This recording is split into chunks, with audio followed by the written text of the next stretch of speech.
Assalamualaikum warahmatullahi wabarakatuh. Di sini saya akan menjelaskan tentang tradisi komunikasi. Tradisi komunikasi mempunyai 7 tradisi, yakni tradisi retoris, tradisi semiotika, tradisi fenomenologi, tradisi sosiopsikologi, tradisi sosiokultural, tradisi sibernetika, dan tradisi kritis. Tradisi retoris.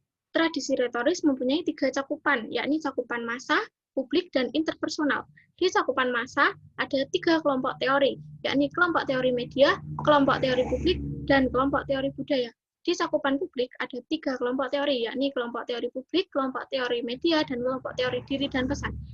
Di cakupan interpersonal ada 2 kelompok teori, yakni kelompok teori diri dan pesan dan kelompok teori pengembangan hubungan.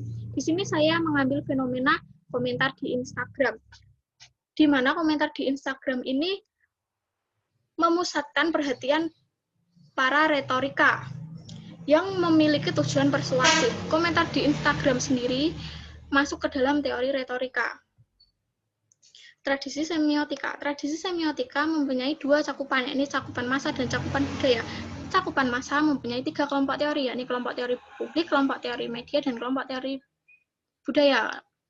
Cakupan budaya mempunyai 3 kelompok teori, yakni kelompok teori organisasi, kelompok teori budaya, dan kelompok teori media. Di sini saya mengambil fenomena makna lirik lagu bentuk cinta yang memodifikasi perilaku dalam sebuah lagu bentuk cinta. Makna lirik lagu bentuk cinta ini termasuk dalam teori akomodasi komunikasi.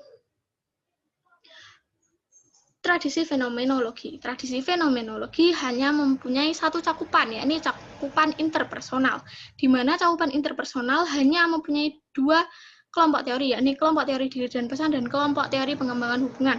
Di sini saya mengambil fenomena makna cincin di jari manis kiri yang berhubungan langsung dengan teori interaksi simbolis. Makna cincin di jari manis kiri ini memaknai bahwa seseorang pria atau wanita yang sudah menikah. Tradisi sibernetika. Tradisi sibernetika mempunyai 2 cakupan, yakni cakupan interpersonal dan cakupan organisasi. Cakupan interpersonal mempunyai 2 kelompok teori, yakni kelompok teori pengembangan hubungan dan kelompok teori diri dan pesan. Cakupan organisasi hanya mempunyai 1 kelompok teori, yakni kelompok teori organisasi.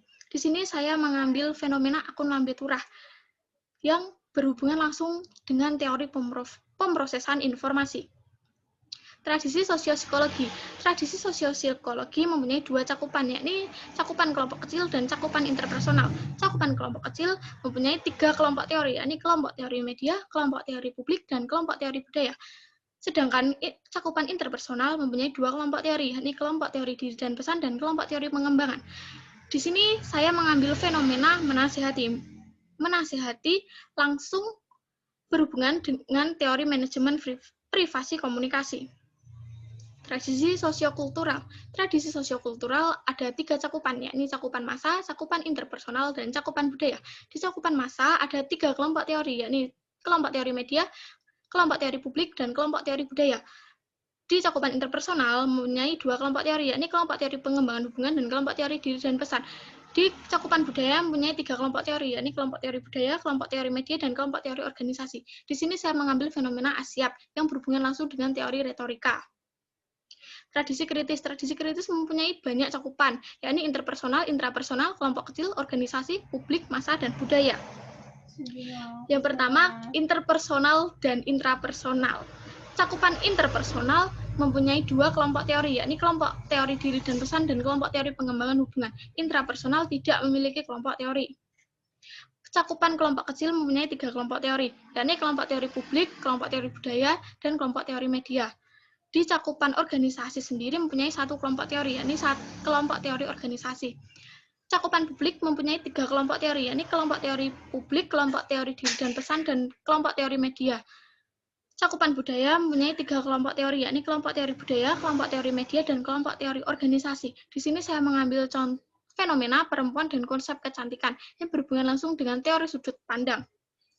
Yang terakhir adalah cakupan massa. Cakupan massa mempunyai 3 kelompok teori, yakni kelompok teori publik, kelompok teori budaya, dan kelompok teori media. Sekian, apabila ada salah kata mohon dimaafkan. Wassalamualaikum warahmatullahi wabarakatuh.